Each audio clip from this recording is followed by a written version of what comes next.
Olá, boa noite. Meu nome é Camila, sou do Ministério Esperança de Israel e hoje eu tô aqui pra gente continuar no mais um Quinta com a Palavra, fazendo as nossas leituras, as nossas considerações e reflexões sobre os versos e as instruções, Os exercícios de sabedoria que o livro de Provérbios ele nos concede, ele nos dá a oportunidade, O Senhor ele tem essa grandeza, essa sabedoria e essa magnitude de nos instruir, muitas vezes de forma prática, muitas vezes de forma não tão prática, mais subjetiva, mas através das suas escrituras, através da palavra da verdade, nós encontramos alimento, direção para qualquer que seja a situação que nós possamos viver nessa terra. Então eu convido você nessa quinta-feira a abrir uma vez mais a sua Bíblia no livro de Provérbios, no capítulo 15, nos versos 1 a 5. E a gente vai fazer a leitura não só desses versos, mas de alguns outros versos, de outras passagens da Bíblia que nos ajudam a compreender e refletir sobre o que o Senhor gostaria que nós aprendêssemos nessa noite. Se você não tiver com a sua Bíblia aí, não tem problema, acompanha comigo a leitura e a reflexão. Depois lá na descrição do vídeo eu vou deixar as passagens certinhas que nós falamos nesse vídeo. Vamos lá? Livro de Provérbios, capítulo 15, versos 1 a 5, o primeiro verso diz assim: a resposta branda desvia o furor, mas a palavra dura suscita a ira.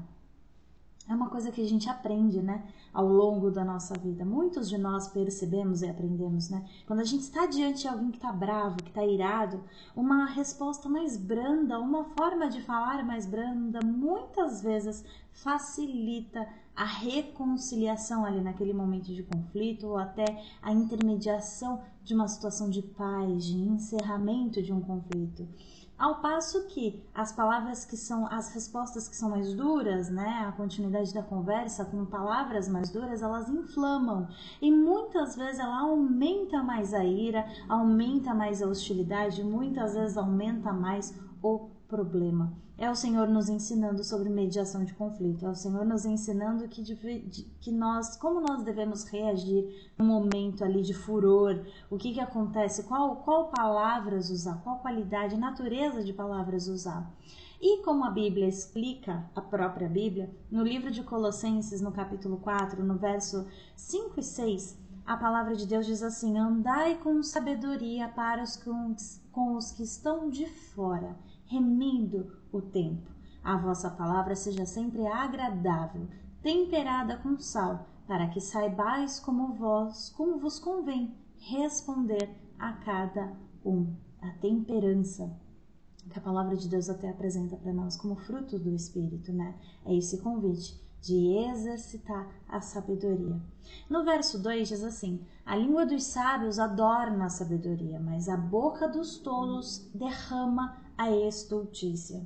Em Provérbios, no capítulo 12, verso 23, que nós já passamos, mas relembrando, diz assim que o homem prudente ele encobre o conhecimento, mas o coração dos tolos proclama a estultícia. E a gente pode refletir, que o homem prudente ele não sai declarando ou divulgando ou explicando ou se explicando ou ainda se contando tudo aquilo que acontece, mas o tolo em sua essência ele declara, ele proclama, ele divide, ele compartilha tudo o que acontece. Se a gente for ainda usar mais um pouco da palavra de Deus para refletir, em Provérbios 13, verso 16, diz que todo prudente procede com conhecimento, mas o insensato ele espraia a sua loucura. É uma vez mais o Senhor dizendo que todo aquele que carrega consigo prudência e sabedoria, todo aquele que carrega esses valores e os pratica, ele procede com temperança, com equilíbrio, com comedimento, Mas aquele que é insensato, ele jorra, ele declara, ele divulga, ele compartilha, ele expande e ele, divulga da forma mais eficaz possível.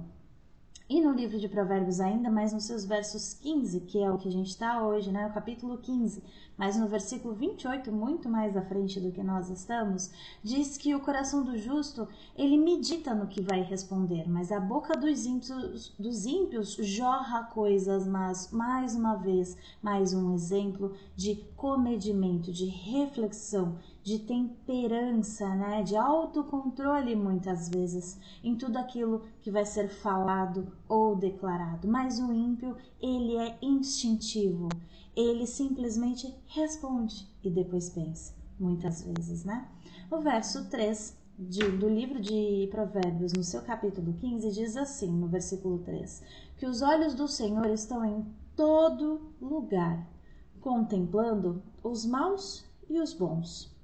No livro de Jeremias, é praticamente claro o que esse verso quer dizer, mas ainda assim, no livro de Jeremias, no capítulo 16, no verso 17, diz assim, porque os meus olhos, né, o Senhor diz, porque os meus olhos estão sobre todos os seus caminhos, não se escondem da minha face, nem a sua maldade se encobre aos meus olhos. Ainda em Jeremias, só ali que no capítulo 32, nos versos 19, diz que grande em conselho e magnífico em obras, porque os teus olhos estão abertos sobre todos os caminhos dos filhos dos homens, para dar a cada um segundo os seus caminhos e segundo o fruto das suas obras.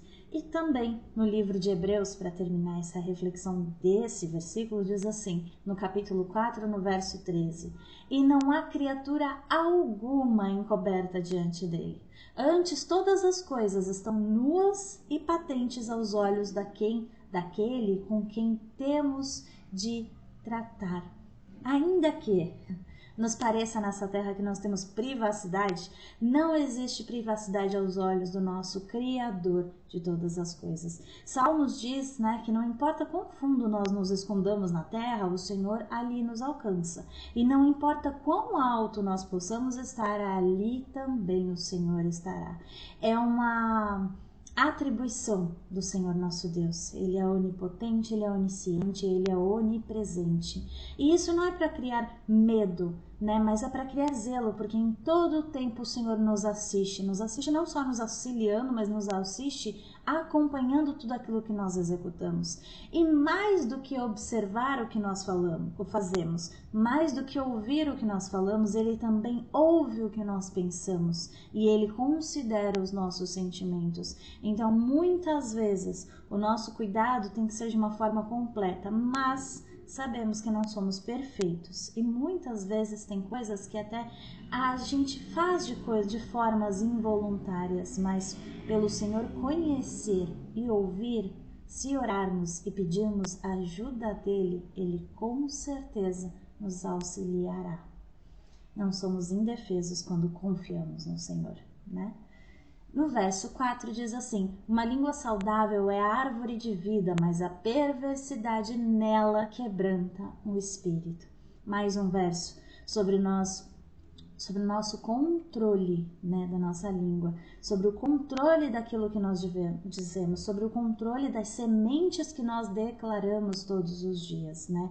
A perversidade naquilo que nós produzimos com as nossas palavras, com as nossas intenções declaradas, com as nossas escolhas propagadas ou ainda com os nossos sentimentos, né, verbalizados, tudo aquilo que está dentro de nós acabamos falando. Então a natureza daquilo que a gente declara é o que a gente carrega dentro da gente. E isso consequentemente isso é semeadura e isso vai ser colhido. Então que nós lembremos que uma língua saudável é a árvore de vida, ela frutifica, ela propaga o bem, ela inspira, ela motiva, ela repreende com instrução e com amor, mas ela não é perversa. Ela não é maldosa, ela constrói e não destrói.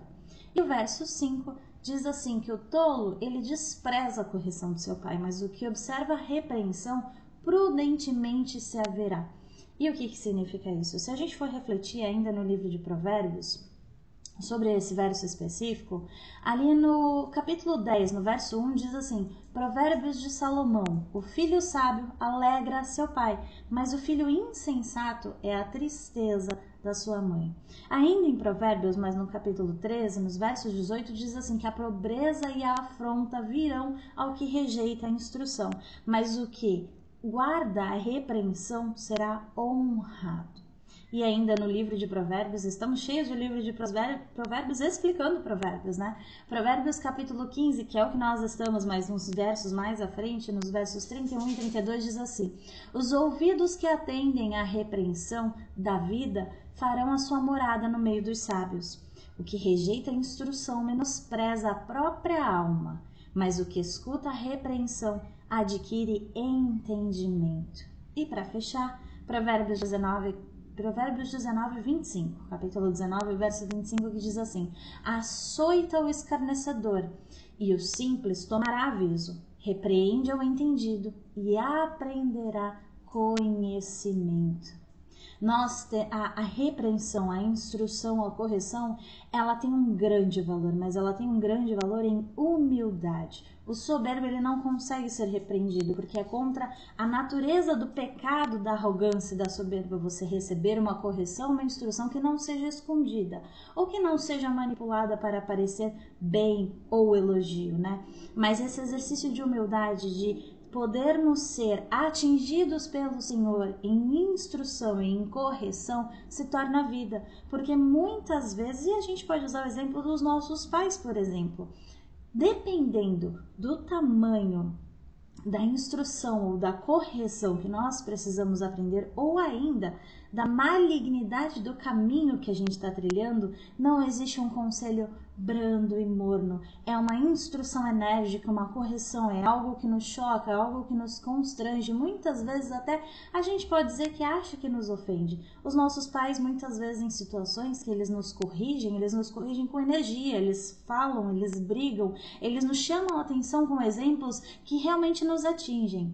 Assim é o Senhor conosco. Tamanha a nossa necessidade de instrução, ele vai usar mais ou menos energia, mas a importância é de que em todo tempo nós estejamos em coração humilde, buscando em humildade e instrução, porque aquele que julga saber todas as coisas, ele engana a si mesmo antes de todos os outros, porque aqui nós nada sabemos, nós tudo aprendemos, se de corações dispostos e humildes, nós tudo aprendemos do céu, porque o Senhor, ele tem muito para nos ensinar. Essas são as reflexões nessa noite. Eu espero que de alguma forma tenha sido bênção para você. Eu agradeço muito a sua companhia mais uma vez.